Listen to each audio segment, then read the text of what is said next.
When Thermaltake brought out the Tower 100, one of the first thoughts I had after reviewing it was, why couldn't they make this just a little bit bigger? And it seemed as though Thermaltake was somewhat listening, because we've got the brand new Thermaltake Tower 300 that has a lot of improvements over the other tower cases that we've seen, with a nifty little trick up its sleeve, because this one can be laid down on its side. What we're going to do is our usual thing.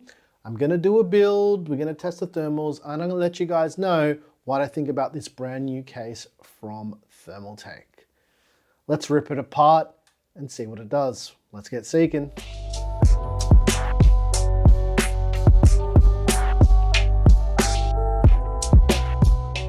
For panel removal, we want to remove the front TG panel first.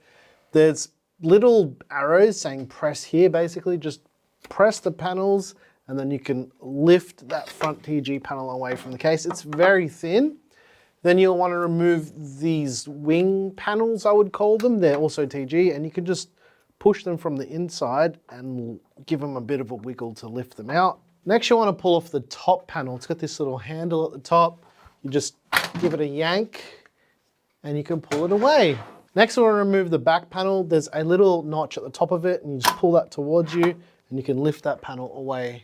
Next, onto the side panels, they're magnetic. You can then push them from the inside out like that and then lift them away from the case. The other side panel, same deal. Just pull that away from the case, also magnetic. Both side panels have removable magnetic dust filters, so you can just pull them away and clean them if you need to. There's also this magnetic dust filter that installs to the back panel of the case. For power supply support, it installs into this section of the case here. This bracket is removable with 4 screws, and essentially you mount this bracket to your power supply, you slide it back in, and you should be good to go. The maximum power supply length is also 220 millimeters. For SSD and hard disk support, you've got this removable rear bracket where you can install either 2 2.5-inch drives or 2 3.5-inch spinning RAS drives. Then on the inside, there's another removable sled here. There's a single thumb screw. It is not captive. You basically just remove this panel and then mount an additional drive to this bracket. So in total, 3 drives, either 2.5-inch or 3.5-inch spinning RAS. So we've got these two 140mm Thermaltake PWM fans. They're installed on a bracket at the top, both removable. And as shown here, it is suggested to install these in exhaust, not as intake. On the side of the Tower 300, you can mount up to a 420mm radiator for liquid cooling, or up to 3 140mm fans or 3 120mm fans. So quite extensive radiator and fan support on the side. On the bottom of the case, you can install up to a 140mm fan, also a 120mm fan can be installed there as well. As shown before, 2 140mm fans are mounted at the top of the case. However, it will not support a radiator at the top at all, or alternatively, you can also install 2 120mm fans up there as well. On the rear of the case, you can also do 2 140mm fans or 2 120mm fans. Surprisingly, for an MATX case, there is a lot of fan support here. For motherboard support, the Tower 300 supports ITX and MATX boards only. This is not a full tower case. This is, and was always designed to be, an MATX case. However, some MATX boards, especially more recent ones, will require you to remove the center peg on the case. In the case of the motherboard that I'll be using, I had to do that. That's why I'm mentioning it.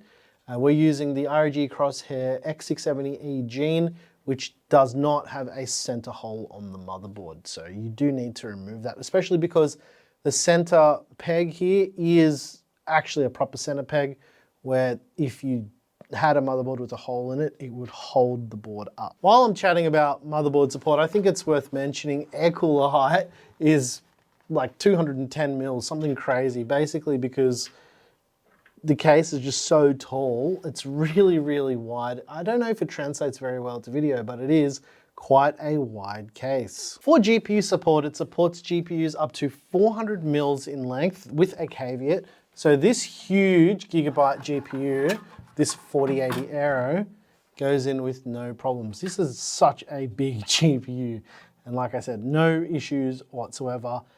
The only thing that changes this is there is an optional panel that can sit here that'll reduce that to 280 millimeters in length. But let's be honest, big GPUs are king at the moment, so you're not going to be using that blocking panel. For case wiring, we've got a front panel audio cable, USB Type-C cable, the front panel block for all your lights and all your switches. I like that they've decided to make this a single block, and a USB Type-A 3.2 connector as well. For front I/O, we've got a power light, a hard disk / storage activity light, a power button, a reset switch, a headphone jack, a microphone jack, 2 USB Type-A ports, and a USB Type-C port. Cable management on the Tower 300 is quite interesting. It's one of those cases where it's not really going to matter too much depending on the build that you do with that. But I will say it has these nice little plastic clips on the edge that hold all the cables down. So you don't need to use zip ties or Velcro or anything like that to hold your cables into place down the side. I love when cases do this kind of stuff. It just makes it so easy when you're building and to hide all those unwanted cables that you don't want to see. Also worth mentioning is this huge cable grommet along this bottom edge here. This is where your 24-pin power cable will come through because the orientation isn't a regular orientation, which we'll show in that build section of the video. Also worth mentioning is you've got a cutout up here at the top of the case, and typically this is where the I/O is going to come out for all your cables and all that jazz, because you need to somewhat remove the top fans. I hope this is making sense, to get access to your rear I/O, which is going to be at the top of the case, and you can either feed it through here with your display cable, or you can feed it out through these holes here. The Tower 300 has a separate bracket you can purchase.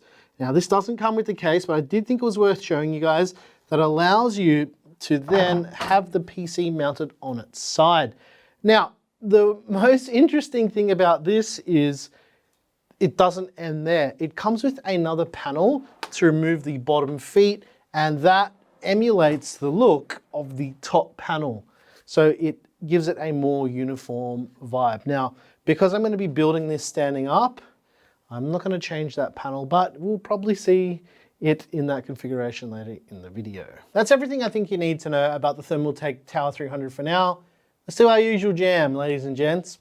Let's do a build, we'll test the thermals, and I'll let you know if this thing is any good. Spoiler alert, this is one of the best quality Thermaltake cases that we've seen in years.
As far as thermal performance for the Tower 300, what you're seeing on your screen right now is the thermals are rather quite good. Considering this is a 7950X, this CPU can get quite hot, but we're lucky enough to have a 420mm liquid cooler that actually fits in this case that can alleviate some of those heavy thermals. So I think the Tower 300 does quite well here. I'm surprised considering the build that we did here only has a single intake. And if you're interested in any of the rest of the hardware used in this build, there's a PCPartPicker list down below, and there's little cards during the build section of the video that show what all the hardware is. But let's talk about the Tower 300. First thing off the bat, I wanted to talk about the fans that I use, because some people might find it a little bit confusing saying, hey, everything that you're doing is exhaust. Well, that's not exactly true. In the build section of the video, I showed me flipping the fan pitch, because these are using a Thermaltake swap fans, which allow you to flip over the blades and put them with a reverse pitch. They come with like that in the box. So we've got a single intake, but a single intake is enough for this case, considering the whole bottom of the case here is open. It gives us good airflow, being able to pull all that air in through the bottom here. So there doesn't have to be a million fans intaking all the time. There just needs to be airflow. Airflow is important. It's not about the temperature of the air, it's about air flowing. That's why it's called airflow. In terms of building in the Tower 300, this case, guys, this is super duper easy to build in. One of the best build experiences I've had with a Thermaltake case in years.